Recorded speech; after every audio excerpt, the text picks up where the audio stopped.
Hello students, welcome to economic class. This is Arvind Kumar Pandey and ये मेरा show जिसका नाम है economic class CBSE 11th and 12th। Children, video number 10, let me read it. This is video number 10 and in this video we are going to finish the chapter consumer equilibrium utility analysis. Children, हमने consumer equilibrium chapter को start किया। इसमें हमने previous video में आपको total utility, marginal utility, ठीक है, who is a consumer, what is the meaning of consumption, consumer equilibrium का मीनिंग, कंज्यूमर इक्विलिब्रियम का कंसेप्ट, एंड हमने आपको ये भी बताया कि consumer equilibrium in case of one commodity, कि जब एक कंज्यूमर किसी एक कमोडिटी को कंज्यूम करेगा तो उसको सेटिस्फेक्शन किस लेवल पर जाकर मिलेगा। और वो लेवल हम लोग देखा था कि MUX अपॉन PX, कि उस कमोडिटी से मिलने वाली मार्जिनल यूटिलिटी प्राइस की इक्वल हो जानी चाहिए। और अगर ये सिचुएशन नहीं है तो या तो ये सिचुएशन होगी या फिर ये सिचुएशन होगी। ये सिचुएशन है चिल्ड्रन इक्विलिब्रियम की, कि वन कमोडिटी केस, यहाँ पर मैं लिख भी देता हूँ वन कमोडिटी, कि जब कंज्यूमर किसी एक कमोडिटी को कंज्यूम करेगा तो उसको सेटिस्फेक्शन किस लेवल पर मिलेगा, यहाँ पर आकर marginal utility of commodity X equal to price of X, price की इक्वल जब वो हो जाए। अच्छा, ये प्राइस चिल्ड्रन वो वाली प्राइस है कि जिसमें हम पहले ये पता लगा लेते हैं कि ₹1 इज इक्वल टू 2 यूटिल्स, ठीक है ना। ये हमने आपको पिछले वीडियो में बताया भी था कि पहले हम क्या करते हैं कि मार्जिनल यूटिलिटी को मॉनेटरी टर्म में चिल्ड्रन कन्वर्ट कर लेते हैं। तो ये इक्विलिब्रियम की सिचुएशन, अगर ये सिचुएशन नहीं तो चिल्ड्रन या तो ये होगी, ये भी इक्विलिब्रियम की सिचुएशन नहीं है और ये भी नहीं है, क्योंकि यहाँ पर क्या है कि हम पैसे तो कम खर्च करें लेकिन हमें सेटिस्फेक्शन ज़्यादा मिल रहा है, यूटिलिटी ज़्यादा मिल रही है। तो हम क्या करेंगे, कंजम्पशन को और इंक्रीज करेंगे। कंजम्पशन को जब हम इंक्रीज करेंगे तो हमारा जो सेटिस्फेक्शन लेवल है वो कम होगा, क्योंकि यहाँ पर law of diminishing marginal utility apply हो रही है। और ये कम होते होते कहाँ पहुँचेगा, इसके इक्वल हो जाएगा। और अगर सिचुएशन ये है कि हम पैसे तो दे रहे हैं ज़्यादा लेकिन हमें सेटिस्फेक्शन कम मिल रहा है, तो हम क्या करेंगे, उसके कंजम्पशन को कम करेंगे। जब कम करेंगे तो सेटिस्फेक्शन लेवल मिलेगा और फिर हम यहीं पर आ जाएंगे। ये वो पॉइंट है चिल्ड्रन जो हम लोगों ने पिछले वीडियो में एक्सप्लेन किया था और उसको हम लोगों ने क्लियर किया था। यहाँ पर चिल्ड्रन हम बात करने वाले हैं कंज्यूमर इक्विलिब्रियम 2 और मोर कमोडिटी केस, कि जो कंज्यूमर है वो 2 कमोडिटी को कंज्यूम करता है। मान लेते हैं कि 2 कमोडिटी है X एंड Y, ठीक है, कि कंज्यूमर है with the given price of both the commodity and his income, ठीक है, कि उसकी जो कमोडिटी है X और Y, इन दोनों की प्राइस फिक्स है और उनसे जो उनका जो मनी इनकम है वो भी कांस्टेंट है। तो 2 कमोडिटी को अगर कंज्यूम करेगा कंज्यूमर तो उसको सेटिस्फेक्शन लेवल कहाँ मिलेगा। तो पहले चिल्ड्रन हमने जो पिछले वीडियो में स्टडी किया था in case of one commodity, तो हम उसको यहाँ पर लिख लेते हैं, क्योंकि हमारा अगला वाला भी कुछ ऐसा ही मिलता जुलता है।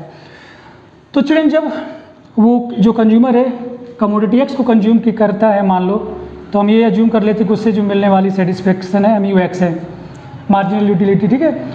और जो प्राइस का जो रेशियो है वो ये है PX equal to marginal utility of consuming after commodity Y and price. ये दोनों जब चिल्ड्रन जो रेशियो है ये दोनों इक्वल हो जाएगा तो कंज्यूमर इक्विलिब्रियम में होगा। और ये दोनों इक्वल होने चाहिए मार्जिनल यूटिलिटी ऑफ मनी के, ठीक है। एक बार फिर से मैं बता दूं कि कंज्यूमर है वो 2 कमोडिटी को कंज्यूम करता है, कमोडिटी X और कमोडिटी Y। तो कितनी कमोडिटी वो X की कंज्यूम करेगा, कितनी कमोडिटी वो Y की कंज्यूम करेगा, कि उसको सेटिस्फेक्शन लेवल मिल जाए। सेटिस्फेक्शन मिल कहाँ पर उसको मिलेगा कि मार्जिनल यूटिलिटी ऑफ X और प्राइस, इन दोनों का जो रेशियो है मार्जिनल यूटिलिटी ऑफ Y और उसके प्राइस, इन दोनों का जब रेशियो इक्वल होगा वहाँ पर कंज्यूमर इक्विलिब्रियम में होगा, कि इससे जो मिलने वाला सेटिस्फेक्शन है, इससे जो मिलने वाली मार्जिनल यूटिलिटी है उसकी प्राइस का रेशियो और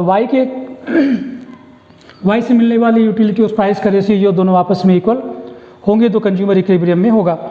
और ये दोनों होने चाहिए किसके इक्वल, मार्जिनल यूटिलिटी के इक्वल। इसको मैं इरेज भी कर देता हूँ, ठीक है। तो अगर आप इसको ध्यान से देखोगे चिल्ड्रन तो ये पहले वाले की तरह ही है, बस हमने इसकी रेशियो को यहाँ पर लिख दिया है।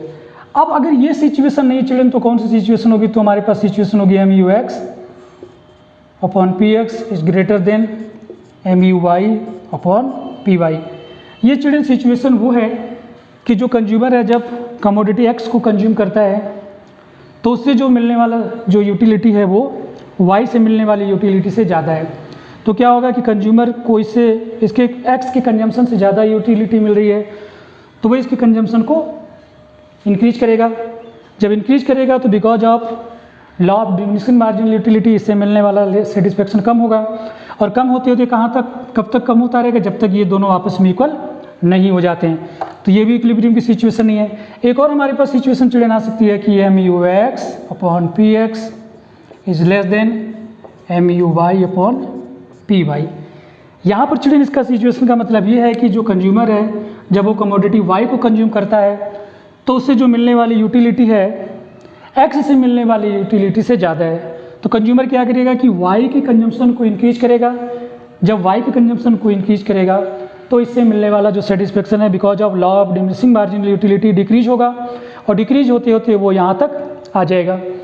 जैसे यहाँ पर आएगा तो ये कंज्यूमर और ये इक्विलिब्रियम की सिचुएशन हो जाएगी चिल्ड्रन। तो कंज्यूमर चिल्ड्रन हमेशा इसी पॉइंट पर इक्विलिब्रियम में रहेगा, ना इससे आगे जाने चाहेगा। तो अगर आगे जा रहा है तो ये होगा, पीछे जाएगा तो ये होगा। तो ये दोनों ही सिचुएशन इक्विलिब्रियम की सिचुएशन नहीं है, इक्विलिब्रियम की सिचुएशन सिर्फ ये है। ठीक चिल्ड्रन। अच्छा, यहाँ पर जो मैंने PX और PY लिखा है चिल्ड्रन, ये वही PX और PY है जिसमें हमने यूटिलिटी को, जो हमने आपको पिछले वीडियो में बताया था कि मार्जिनल यूटिलिटी ऑफ मनी यानी वर्थ ऑफ रुपी, यानी 1 रुपये में हम कितने यूटिलिटी को परचेज कर पा रहे हैं। यहाँ पर चिल्ड्रन 2 एग्जाम्पल लिखा है मैंने, उस एग्जाम्पल को अगर आप देखोगे तो ये जो फार्मूला मैंने आपको बताया ये बहुत अच्छे समझ में आ जाएगा। ये देखिए एग्जाम्पल 1 में जो कंज्यूमर है 2 कमोडिटी को कंज्यूम कर रहा है, कमोडिटी X और कमोडिटी Y। कमोडिटी X को कंज्यूम जब करता है तो उसको मार्जिनल यूटिलिटी मिलती है 20 की, और जो प्राइस है वो 4 का है। ये जो प्राइस चिल्ड्रन, ये वो प्राइस नहीं है कि जितने में वो सामान खरीदेगा, ये वो प्राइस है कि वो एक यूटिलिटी के लिए कितना अमाउंट वो पे करेगा। तो यहाँ पर हमने लिख लिया कि प्राइस ऑफ कमोडिटी X का मतलब है कि वो एक यूटिल्स की प्राइस जो है 4 है। इस तरीके से है ना कि जब वो 4 रुपये खर्च करेगा तो उसको 1 यूटिलिटी मिलेगी। ठीक है। और दूसरी कमोडिटी जो Y को कंज्यूम करता है कंज्यूमर, तो उससे जो यूटिलिटी मिलती है वो 25 की मिलती है, और पर यूटिलिटी जो प्राइस है वो 5 है। अब इसमें हम अपने फार्मूले को फिट करते चिल्ड्रन। यहाँ पर जो हमारा फार्मूला था MUX upon PX equal to MUY upon PY, ये हमारा फार्मूला हो गया कंज्यूमर इक्विलिब्रियम का।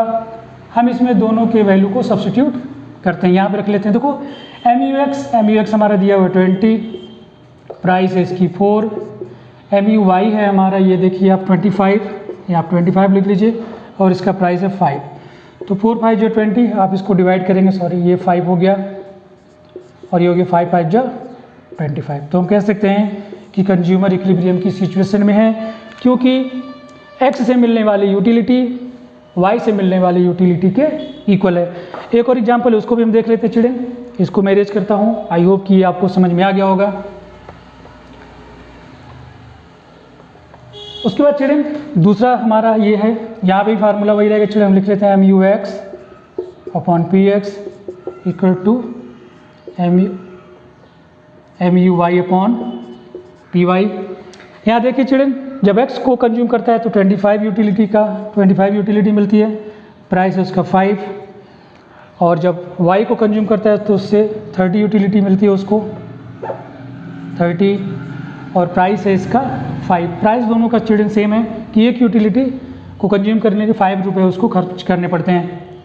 तो 5 5 जो 25 एंड 5 6 जो 30, तो ये हो जाएगा 5 इज लेस देन 6।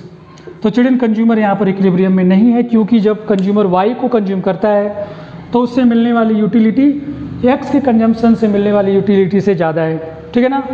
तो यहाँ पर कंज्यूमर इक्विलिब्रियम में, ये क्वेश्चन था कि क्या ये इक्विलिब्रियम में है, तो फर्स्ट वाले में आपने देखा MUX upon PX equal to MUY upon PY equal है, तो यहाँ पर कंज्यूमर इक्विलिब्रियम में है, बट यहाँ पर कंज्यूमर इक्विलिब्रियम में नहीं है। चिल्ड्रन इसको हम एक और नियम से जानते हैं, law of equi marginal utility. ठीक है, कि जो कंज्यूमर है जब एक से ज़्यादा कमोडिटी को कंज्यूम करता है तो उसको हम law of equi marginal utility भी कहते हैं। यहाँ पर चिल्ड्रन लिखा है 2 और मोर। तो चिल्ड्रन ऐसे आप बहुत सारी कमोडिटी को आप लिखते चले जाते हो, जैसे MUX upon PX equal to MUY upon PY, ठीक है, MUZ अपॉन PZ, और ऐसे डॉट डॉट डॉट बहुत सारे जितने भी आप लिखते चले जाओगे। तो 2 और मोर कमोडिटी, तो सभी का जो चिल्ड्रन है वो सेम है कि मार्जिनल यूटिलिटी ऑफ मनी जो है चिल्ड्रन वो आपस में इक्वल होनी चाहिए। जैसे कि यहाँ पर हम लोगों ने निकाला था कि यहाँ पर मार्जिनल यूटिलिटी ऑफ मनी कितना हो रहा था 5, जैसे कि 25/5 और ये था 20/5 और 4, ये 4 था, तो 5 5 जो 25, 4 5 जो 25, तो 5 = 5 = 5, ठीक है ना। तो ये तीनों आपस में यहाँ पर सब इक्वल होने चाहिए। यहाँ पर 3 हैं खैर। तो ये मार्जिनल यूटिलिटी ऑफ मनी यही है जिसको हम कन्वर्ट कर लेते हैं मॉनिटरी टर्म में। यूटिलिटी जो मैंने आपको पिछले वीडियो में बताया था। तो चलिए नहीं, ये वो कंडीशन है कि जब कंज्यूमर, पहले तो मैंने बताया था कि जब किसी एक कमोडिटी को कंज्यूम करेगा, फिर मैंने बताया 2 कमोडिटी को जब कंज्यूम करेगा, और उसके बाद ये जो आप देख रहे हो ये 2 से ज़्यादा कितने भी कमोडिटी को वो कंज्यूम कर सकता है। लेकिन condition of equilibrium will remain same, कि जितनी भी कमोडिटी को वो कंज्यूम करता है तो उससे मिलने वाला सेटिस्फेक्शन अगले यूनिट को कंज्यूम करने की इक्वल होना चाहिए। तो ये चिल्ड्रन हमारा हो गया law of equi marginal utility. वो सिचुएशन जहाँ पर कंज्यूमर एक से ज़्यादा कमोडिटी को जब कंज्यूम करता है तो उसको सेटिस्फेक्शन कहाँ पर मिलेगा। अब चिल्ड्रन आप देख सकते हैं आपके सामने हमने टेबल बना रखा है। टेबल में 3 कॉलम्स हैं। फर्स्ट कॉलम में यूनिट्स ऑफ कमोडिटी, कि कंज्यूमर कितने यूनिट का कंजम्पशन कर रहा है, 1 2 3 4 5 आइटम्स वो कंज्यूम कर रहा है। ये X से मिलने वाली यूटिलिटी है और ये Y से मिलने वाली यूटिलिटी है, ठीक है। अब हम इसको देखेंगे कि कंज्यूमर इसमें कहाँ पर इक्विलिब्रियम में रहेगा। तो चिल्ड्रन जब कंज्यूमर फर्स्ट यूनिट को कंज्यूम करता है, ठीक है ना, तो देखो X से मिलने वाली सेटिस्फेक्शन 25 है और Y से मिलने वाली सेटिस्फेक्शन 30 है। तो आप देख सकते हैं कि जब वो पहली कमोडिटी कौन सी कंज्यूम करेगा, X करेगा या Y करेगा, तो ऑब्वियसली है वो Y को करेगा, क्योंकि Y से मिलने वाला सेटिस्फेक्शन ज़्यादा है, ठीक है ना। तो Y का फर्स्ट यूनिट कंज्यूम करेगा। जब दूसरे यूनिट को वो कंज्यूम करता है तो आप देख सकते हैं कि X से उसको सेटिस्फेक्शन मिलता है 20 यूटिल्स का और Y से मिलता है 26 यूटिल्स का। तो जो दूसरा यूनिट है वो X को कंज्यूम करेगा, क्योंकि X से मिलने वाला सेटिस्फेक्शन ज़्यादा है। फिर जब थर्ड यूनिट को वो कंज्यूम करेगा तो देखिए X से 15 का सेटिस्फेक्शन मिलता है और Y से 10 का मिलता है। तो थर्ड जो यूटिल्स है, थर्ड आइटम जो है, वो थर्ड जो मनी वो खर्च करेगा वो किस पर स्पेंड करेगा, 15 पर करेगा, है ना। उसके बाद जब आप फोर्थ, और इससे मिलने वाला 10 है, ठीक है, लेकिन जब वो फोर्थ यूनिट कंज्यूम करता है तो X से मिलता है 10 का, Y से मिलता है 2 का। तो अब कंज्यूमर कहाँ पर इक्विलिब्रियम में रहेगा, यानी X की वो कितनी कमोडिटी कंज्यूम करेगा और Y की कितनी कमोडिटी वो कंज्यूम करेगा। तो यहाँ पर देखिए X और Y दोनों को हम लिख लेते हैं। तो देखो X, अब देखो 10 और 10, अब आपको ये देखना है कि वो कौन सी सिचुएशन जहाँ पर दोनों में 10 10 हो रहा है। तो जब कंज्यूमर Y के 1 2 3 यूनिट्स कंज्यूम करेगा, 3 यूनिट्स, ठीक है, और X के 1 2 3 4, तो कंज्यूमर इक्विलिब्रियम में कहाँ पर आएगा, जब वो Y के 3 आइटम्स 3 यूनिट्स कंज्यूम करेगा और X के 4 यूनिट कंज्यूम करेगा। देखिए ये 10 और ये 10, ये इक्विलिब्रियम की सिचुएशन है, ठीक है ना। अगर इसको आप इससे जोड़ देंगे तो आप देख सकते हैं X के 3 और Y के 3 और X के 4 आइटम वो कंज्यूम करता है। तो यहाँ पर आने के बाद MUX upon PX equal to MUY upon PY equal to marginal utility of money हो रहा है। यानी ये भी 10 हो रहा है, ये भी 10 हो रहा है, और ऑब्वियसली मार्जिनल यूटिलिटी भी 10 होगा। मार्जिनल यूटिलिटी को हमने यहाँ पर नहीं शो किया, ये हम आप अज्यूम कर सकते हैं। तो children, with this video we have to come an end of chapter number तो मैं छोड़ देता हूँ, कंज्यूमर इक्विलिब्रियम यूटिलिटी एनालिसिस। अब हम अगले वीडियो में आपसे मिलेंगे अगले चैप्टर के साथ। उसमें भी हम कंज्यूमर इक्विलिब्रियम की बात करेंगे, लेकिन उसमें हम बात करेंगे आपसे इंडिफरेंस कर्व एनालिसिस, ठीक है, कि कंज्यूमर अभी हमने इसमें कार्डिनल यूटिलिटी अप्रोच देखा था कि हमने ये अज्यूम किया था कि जो कमोडिटी को कंज्यूम करने के बाद जो सेटिस्फेक्शन मिलता है हम उसको नंबर में रिप्रेजेंट कर सकते हैं, ठीक है। और इसमें हमने देखा कि एक कमोडिटी केस, 2 कमोडिटी केस या 2 से ज़्यादा कमोडिटी को जब कंज्यूमर कंज्यूम करेगा तो वो किस लेवल पर सेटिस्फेक्शन में रहेगा या इक्विलिब्रियम लेवल कहाँ पर होगा। तो children, that's all for this video. See you in the next video. Till then, take care and God bless you. And thank you for watching the video.